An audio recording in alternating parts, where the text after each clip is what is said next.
Oh, there we go. Good morning, we're back. We're gonna spend some time, talking with Wendy Wilton, State Executive Director, USDA Farm Service Agency.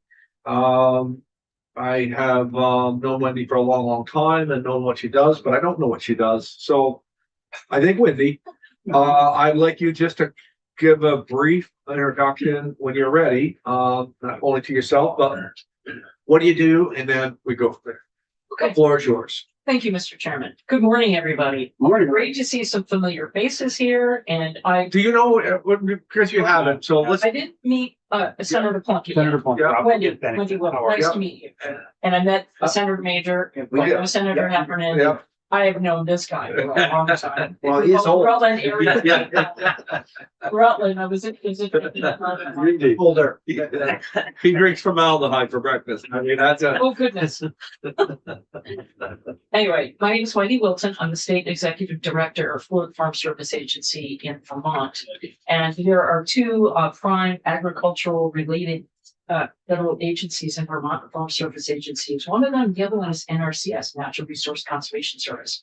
Where we are located throughout the state, which I've given a nice map here, we're co-located with NRCS. We work in partnership with them. Their prime goal is soil conservation and conservation in general. We do have a conservation program on the FSA side of the house, though, that we collaborate with, which you guys are familiar with, probably CRP and CREP, right? Yep. Which is really about watershed, mostly in Vermont, and keeping the water clean.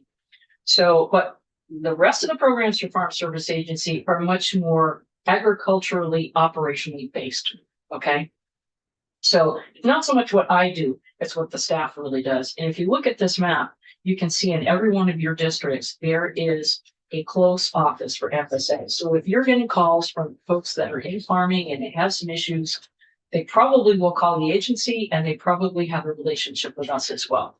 So feel free to reach out even to the local offices or to me if you have any kind of issue. You've got my card. I'm happy to help. We work collaboratively a lot with the agency, with Anson's group. So in fact, last week he called me. He's got a farmer in trouble and called me right up and said, hey, what can you do for them? And so our folks made contact with that farmer and met with them and see what programs we can assist them with. They're financially stressed. So, there was a great collaborative working relationship. I'll talk about that in a minute, but there is a location close to you where you see these little squares on the map. Those are the offices where NRCS and FSA are co-located, and they're publicly, they're open to the public. If any of you want to meet your local staff, give me a call. I'll make that arrangement. We have great people in both agencies. So just wanted to reach out to you. Statewide, we have 9 offices. Those are served by 31 people out in those county offices and 8 people that are represented in the state office, although they're not all located there. In 3 centers, which is Newport, St. Albans, and Addison, we have a type 1 service center, which means they have a farm loan team there. So for example, Addison is a type 1 office. Their farm loan team serves Addison, Rutland, Bennington. Okay, so we have that spread around. So there is access to farm loan throughout the state, even though it may not be geographically close to you. But your service center for the program side is obviously in those 9 service centers. I want to also mention that at the current time, we do have 2 temp positions, full-time positions with benefits open. One of those positions is in Newport, and the other one is in St. Albans. So if any of you know anybody who has an interest, they could send me a resume. You've got my card. We are interested in filling those positions. I expect at some point here in the fiscal year, we will have permanent positions as well. And anyone that worked in a temporary position for us and was successful would be a great candidate for that staff. Okay, so that kind of gives you a lay of the land on who we are. Now let's talk about what we do. Cool. So you're probably familiar with farm loans. FSA, which used to be Farmers Home years ago, later had another acronym name, but morphed into FSA back in the 80s. Basically, the whole farm loan thing came with that. So what FSA really is, we like to say a lender of first opportunity. So if there's a beginning farmer, small farmer trying to get started, maybe it's been in farming for a few years, but they really need some capital, we're likely to lend them money where a bank may not, or Farm Credit East may not feel that, the credit is good enough. So, FSA has that as a mission to serve beginning farmers and to serve, farmers that really need the leg up. But also within that, when we lend to farmers, if they achieve a point where they are bankable, or they could go to Farm Credit East or Ag Ventures or some other lender, commercial lender, then they have to graduate. Okay. But despite that, we still have a pretty good caseload. And currently we have about $112 million in loans. That is reduced over the last few years. And primarily that's because of consolidation in dairy. Dairy is an expensive business to be in. And when a smaller farm gets bought out by a bigger farm, chances are they're not seeking funding from us. They're going to Farm Credit East, they're going to Ag Ventures, they might go to a commercial bank. I know People's Bank up in St. Albans does a few farm loans. Many of those lenders are also collaborating with us too, because we have guaranteed loans, just like the SBA does. So when there are loan limits above what we will do, we're talking millions of dollars, you're really talking about a guaranteed loan. So OVAC is the other lender I should mention. Also, we work a lot with them. So it's back, Farm Credit East, People's to some degree. Maybe we've got some association with another commercial bank, Ag Venture. So those are the primary commercial lenders, or just an state lender that we work with, and they also carry the guarantee program. I just need some definitions. When you say graduate, is that they sell the loan to a larger, or No, what exactly? they have to refinance to the Say they commercial lender. refinance. Yeah. Okay. Because then when that's paid off, that frees up capital from FSA to then relend to another beginning farmer, a smaller farmer. My second question is, these loans seem, it is, you take a lot of risk. Yeah, but that's the FSA Okay. job. All right. That's our mission given by Congress. And don't get me wrong, I absolutely appreciate it. It's needed, particularly in Vermont, where our farming community is, particularly our beginning farming community is being reduced. How are we alerting potential farmers of this program? Well, it's interesting because we work extensively with other partners in agriculture, the agency, UVM Extension, the other lenders that I mentioned. I can't think that there's too many farmers out there that don't know who we are. I just say it that way, Senator, but it's No, I just for new farmers Yes. in particular, because I Yeah. just that is our yes, issue. And it's We're not not you. grown. and it's our Yes, future. absolutely. And we're very cognizant of that. And we have a beginning farmer program. Okay. I actually have staff dedicated, as part of their workload to do outreach to beginning farmers. UVM Extension is doing a series around the state. We'll be present at that. And we'll be talking mainly about lending and other farm programs. So we do have a mission to do outreach. So that the few people that may not know about us need to get a chance to know about us. But also that's where you folks may come in. If you're Sure. talking to a farmer who doesn't know who we are, oh my gosh, please send them our way. Yeah. We would love to talk to them, tell them what we have to offer. And the first step in that is to come in and form a relationship with FSA. It typically means a crop report. That's pretty much, we'll talk about that in a minute as it relates to this farmer bridge program you probably heard about. So I don't want to get in ahead of you as far as what you're going to present. So if I ask something and say, well, Go ahead. do you have monies to lend yourself? Or are you underwriting loans? it's money from FSA. Okay, so you It's have actually, you have your own Yeah, pool of it's money. dedicated fund in USDA. Yeah. Plus you do Guaranteed one. guarantee loans. Yes. Kind Yeah. of direct, yeah. So actually, when we do one of those, the lender, let's say it's back. They're actually underwriting the loan according to our specifications for guaranteed lending program. They're actually certified as a guaranteed lender. They have to apply and be sanctioned. So they do the underwriting package, they send it to us, we give the approval, and then they close.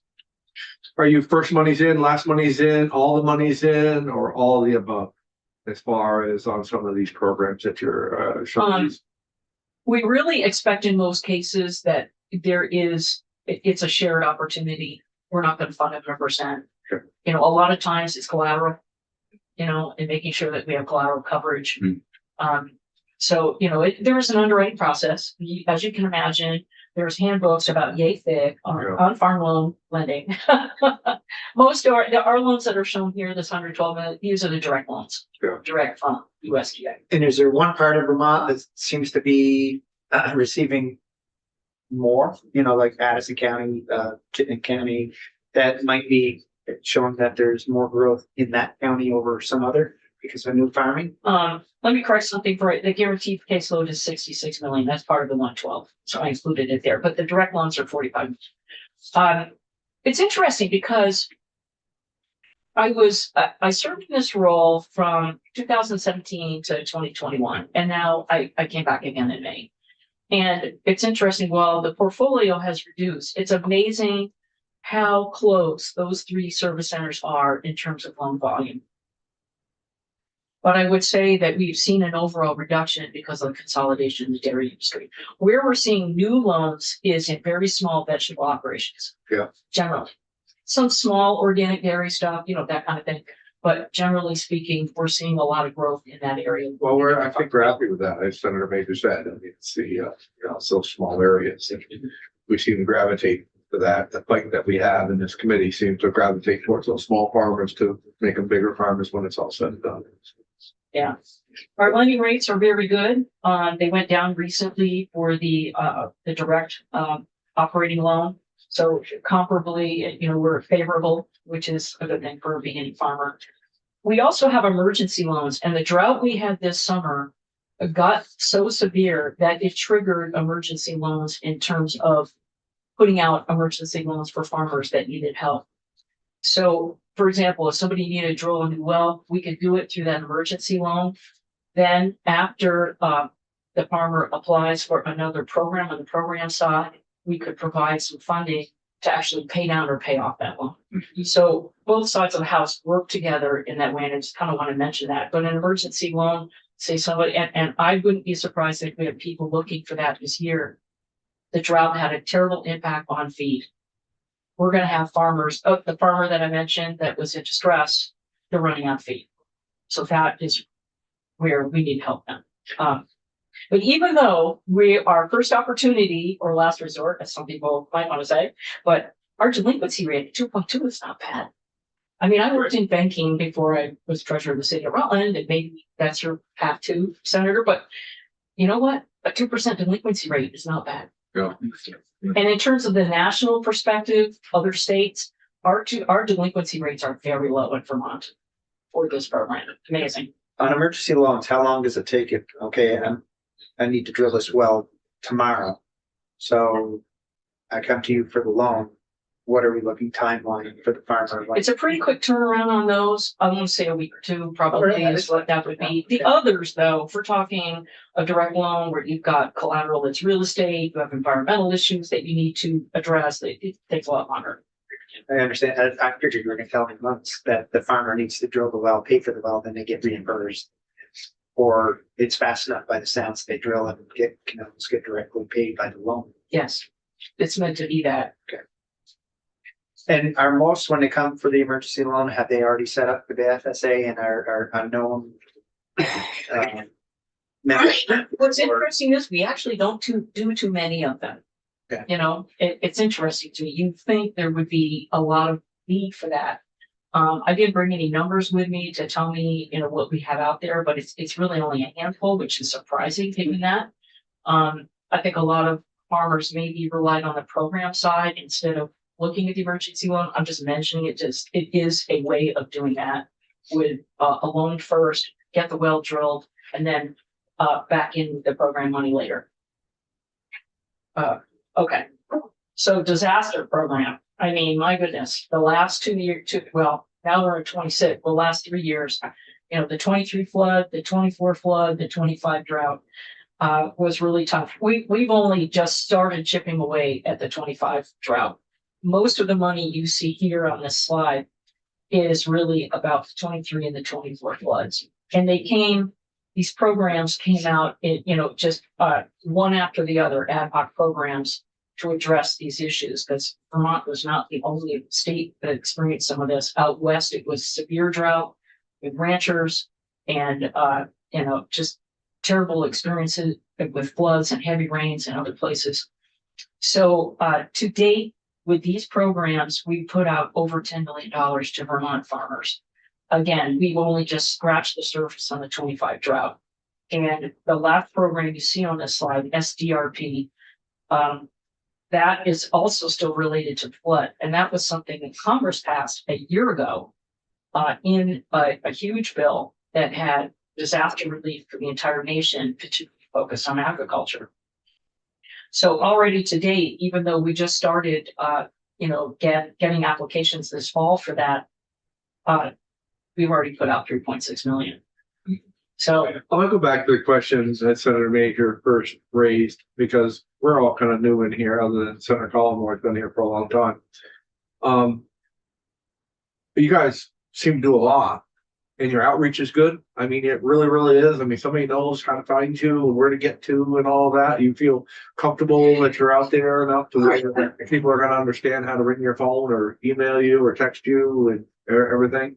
I think most people in agricultural circles know where to find us, but we still have an obligation to do that outreach. And actually, it's interesting because this time of year, January, February, March, is outreach season for everybody that supports the industry, whether it's using an extension or the agency, whatever. So, for example, the dairy conference happens next month. There's a no-till conference, so my people will be going to those things. I'll be going to a few of them. The veggie growers meets next week. So we've got folks going to that. So we do have that obligation, and it's part of how we're assessed as an agency. Are we meeting those goals for outreach? So we are doing that, and we continue to do that, because it's funny. I mean, there are people that get into farming and really don't even have a relationship with us right now. I mean, these numbers only represent the people that have come in and sought the FSA help, whether it was a loan or a program or, a crop report, that kind of thing. So there are people out there that don't ever want to do business with the federal government. I'm just going to say that there are farmers that don't, but if you have respect that, okay, you don't want to come in and see if you can qualify for any kind of support. That's certainly up to them. But we do try to make the effort. Sure. Yes. The number is it's huge. It's a good number, but I actually think it's for how much damage we had in that it's not astronomical. Correct. Was there more money available? People didn't use it because it's $3 million over. The dairy industry alone is $5 billion. Yes, yes. And 6 billion, and you're not including, and that's not even percentage wise. It's hardly anything. No, that's true. So And can Vermont get more if they asked for more? I think in some cases for people that didn't want to apply to FSA or take the time to do it for the disaster programs, there were probably a lot of people that didn't, that could have, but also all these programs, the federal government provides a Chevy, not a Cadillac. So if you had, $5,000 worth of damage, it's a cost share. We're not going to do the whole thing. So there's that piece too. Can we stay on that line of question just for a little bit? Sure. Because I think one of the things that really struck me last year when I went to the Middlebury, the group down there, the farmers, the coalition, the Champlain Valley Coalition of Farmers, and talking to the young farmers, they had a big aversion to debt. Are you seeing that the young farmers we're just going to figure it out. We're just going to do it as we go. I mean, how has that changed the time that you've been in this business as far as with the people willing to take on debt or not? Or is there a correlation of any of that? I think I see that in some of the younger farmers who are not in dairy. Because I think there's an understanding in dairy, you can't run this operation without some sort of financial support. But yeah, that's a smart tactic. If they don't need a farm loan, great. That's awesome. But if they grow their operations, they might eventually need something. like even manufacturing, if you could start a small manufacturing outfit in your garage, right? And self-fund it for a long period of time. But if you're gonna grow, you'd start to need some capital support. Yeah. Right? Yeah. So that's what I think we might be seeing, that kind of thing. We have some people that don't have a loan with us, but they do a lot with programs. NAP, which is one of these, we call it under disaster, but these were payouts on NAP, and it's really crop insurance. Yeah. So I could talk about these various programs, but I would say that where we've got drought applying is in that second one, ECP. So that one we started seeing drought. Like, for example, somebody has dried well. That's where we can actually apply for some funding there. It paid for that well. And also ELAF, which is the $60,000. We also, during the drought this summer, we provided water hauling costs under that program. So, some of these like LIP, which is the livestock loss, that was huge out west. There was, cattle that were lost. Yeah. I mean, you can imagine the money that went out from that program in different areas. So it's a lot, and certainly our staff has really made an effort to make sure that the people that they're in touch with are can apply for these programs and maximize what they can get for support. Another thing I want to mention about this. So two sides of the house: farm loan, farm programs. Farm loan is they're considered GS employees, which you probably don't care about. But in terms of the program side, these are called county employees. FSA is very unique across federal government. On that side of the house, the county employees are actually managed by a farmer board in each one of our locations. And maybe some of you know some of the people who are actually on the county committee in your area that get elected by the farmers in their region to serve on that committee. So, for example, in the Newport office, there is a county committee of 5 people, and they actually are technically managing that office, even though there's performance reports for the employees that come through the federal system, ultimately up to me, but they are actually managing that. And when there are applications that come through from producers, the county committee needs to approve it.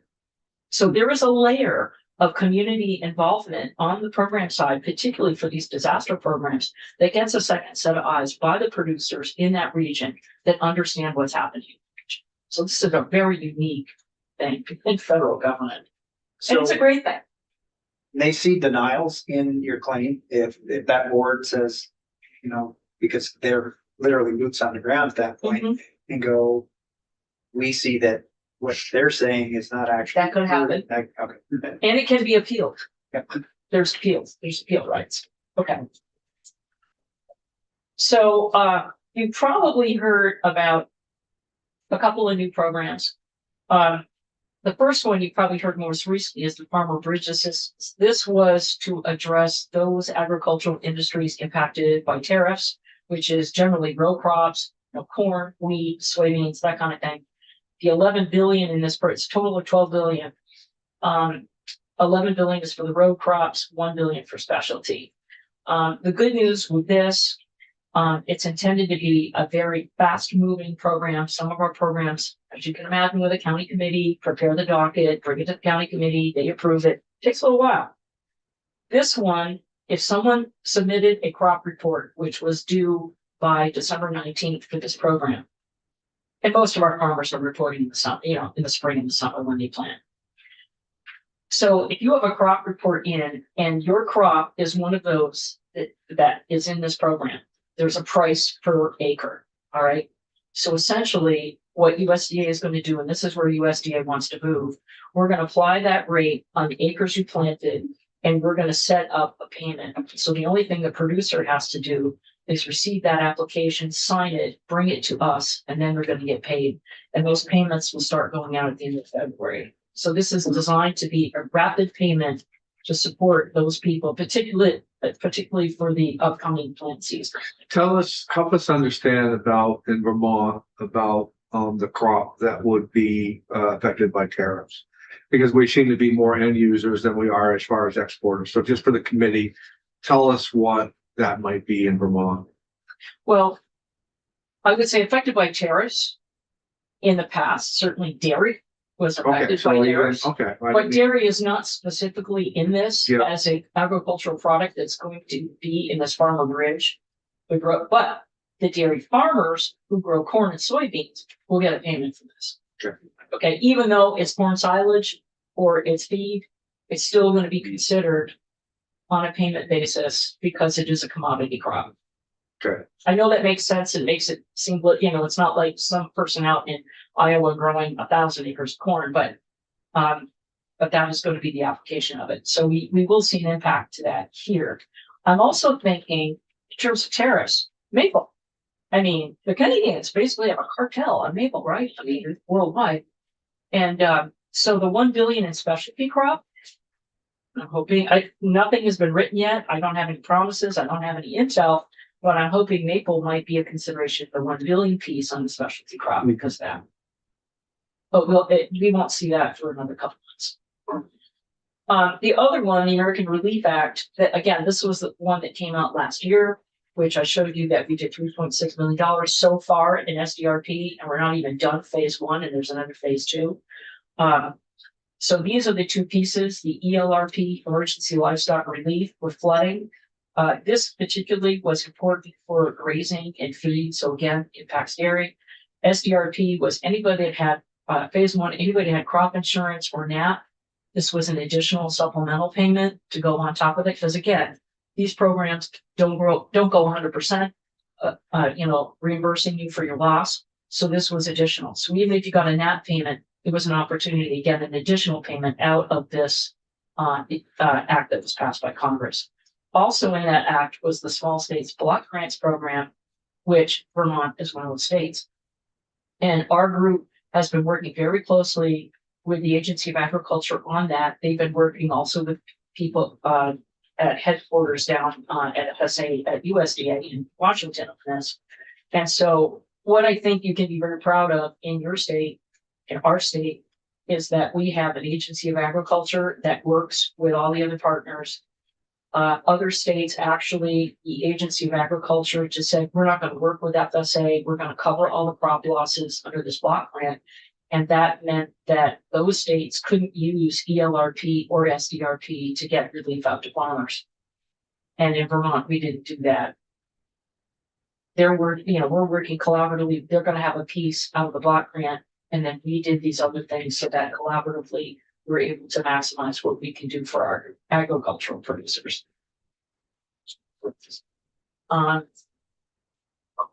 So next slide is the One Big Beautiful Bill. There's program changes. It's interesting. The One Big Beautiful Bill had a lot in it. It was sort of a mini ag bill, mini farm bill. Had a lot of stuff in it that was interesting. There were a lot of changes because there hasn't been a farm bill since 2018.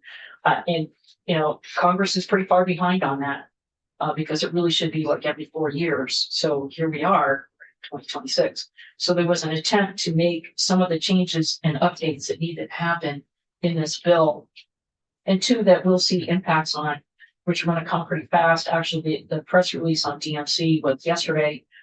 Secretary Rollins announced it at a Farm Bureau meeting yesterday. So you can see that in Vermont, we put out quite a lot of money historically in the dairy margin coverage program, but there are some changes that are going to make it better. Both of these changes were expansions.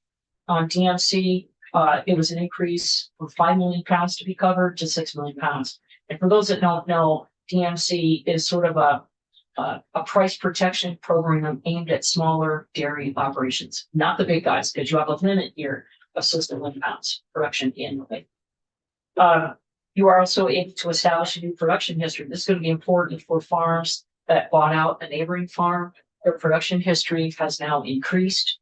So having that level of production history that they can use for the program meant that they can get more out of it.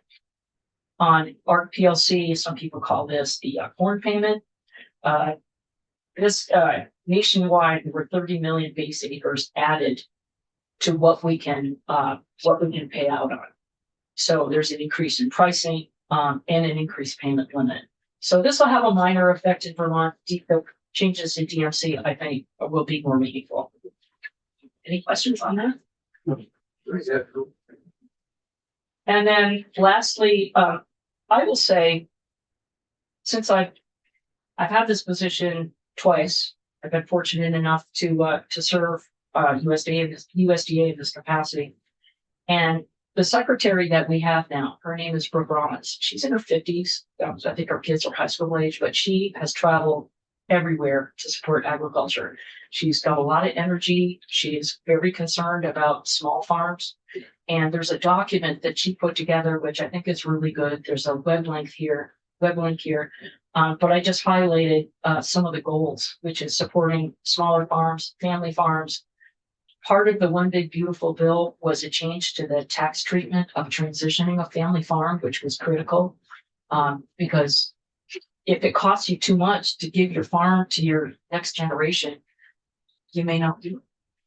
So there's that. And there were other things that are goals of this secretary that I think are really important. The streamlining of the processes, the Farmer Bridge program, where you've got a crop report.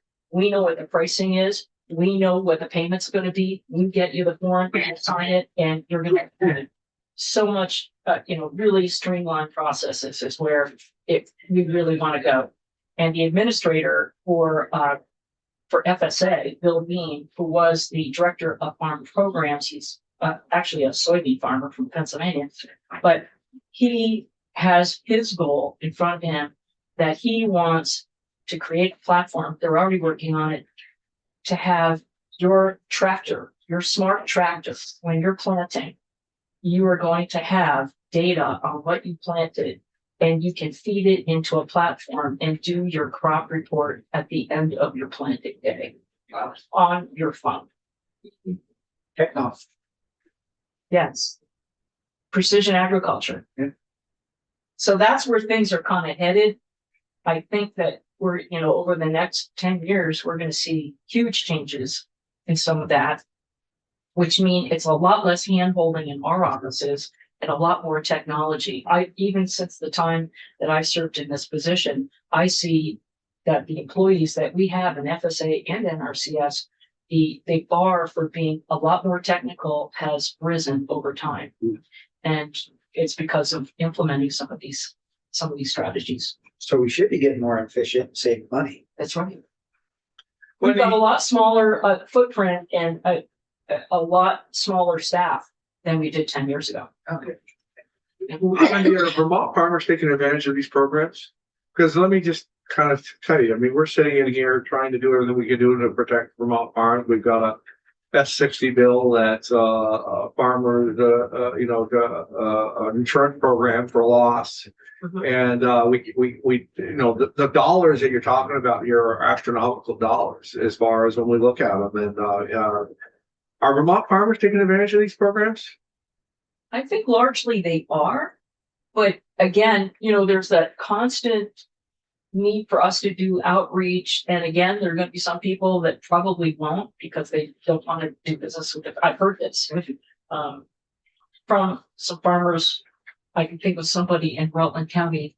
I think you know what I'm talking about. like that, I do. Probably will never come into the FSA office. And But you seem to be easy to work with, as the questioning that Senator Heffernan had. You seem to be willing to do it. You have vast amounts of money. It is the government. I get that. I do understand that. I just think that there might be some people missing the boat here. oh, I think there are. It makes sense that we've got people that we haven't reached. I mean, can't reach everybody, but I would say generally speaking, especially in the dairy industry, most of those people know us. Yeah. Then, Yes. yeah. So I noticed one of the goals of Secretary Rollins is like H2A, and I'm wondering how that might unfold in Vermont. And then the other thing that happened is the ability to serve whole milk again in schools. And I don't know when that can start. Where are we with that, I guess, but the H2A workers, I think is very important, given certain things that are going on. I agree, and I would tell you this is my personal opinion. I don't understand why Congress can't grapple with this. Yeah. We need these employees on our farms. Because it's part of big our for both community. parties, that's why. It's both parties that want to solve it. Yeah, it's so unfortunate because, they're longtime employees on most of Absolutely, these farms. yeah. I mean, I've been on these farms. You can see it. They're part of that farm family, Yeah. And it's sad to me that we have a solution for the seasonal farming need. Like picking the apples, right? But we don't have, in dairy, you need somebody there year round. You need somebody there for years at a time. Why don't we have that? That will obviously be up to Congress, but I'm truly glad that she put it out Yeah, me as a too. goal. Yeah. That needs changing. And of course, she sees this from a national perspective. It's not just the dairy industry. I mean, if you're growing strawberries in California, you're probably, you've got a farm that's operating all year round. You might need people. And even some of the operations I've seen here, they're keeping people like from Jamaican farm workers. They're keeping them the better part of the year. They're housing for them. Yep. So yeah, I think that, and it's up to Congress to do it, but obviously, we can't lobby in that regard. But the secretary could certainly work with Congress to make suggestions on how this could be done. It would be nice to see that happen. And what was your other question? Whole milk. Whole milk.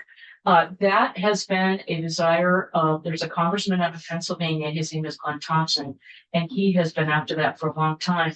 My understanding is there is something that got done in that regard. And I'm also seeing on X, there's some really funny posts with, back with the milk mustache Yeah. again.